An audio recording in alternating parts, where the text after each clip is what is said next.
Grandeur, origine de la perception.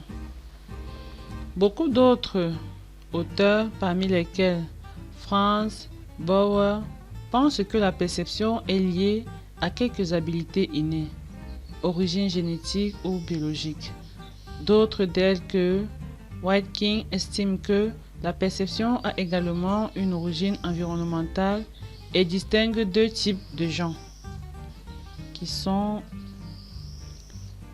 les dependent field persons, en parenthèse, les gens qui dépendent de l'environnement.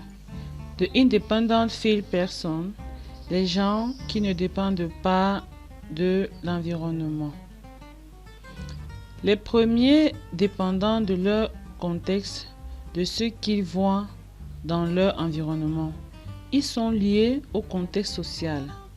Les seconds ne sont pas dépendants de l'environnement et procèdent par raisonnement et la compréhension. Ils sont donc abstraits.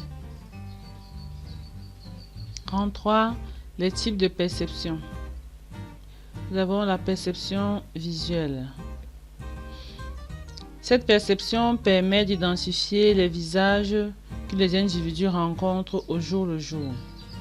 Les illusions optiques sont utilisées pour comprendre la perception des individus sur une image. Nous avons la perception auditive. Cette perception est l'une des plus importantes pour l'individu. En effet, grâce à lui, l'être humain est capable de situer des objets dans une pièce, de se déplacer sans tomber. Nous avons la perception olfactive. Cette perception est moins développée chez les êtres humains que chez les animaux. Elle permet de rapprocher les individus entre eux et permet une communication non verbale entre eux. La perception tactile. Ici, l'être humain utilise principalement sa main comme outil à la perception tactile grâce au toucher. Nous avons la perception gustative.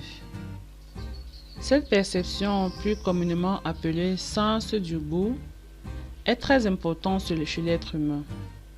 Les individus apprennent à connaître les goûts des aliments grâce à leur langue, mais aussi grâce à la cavité nasale.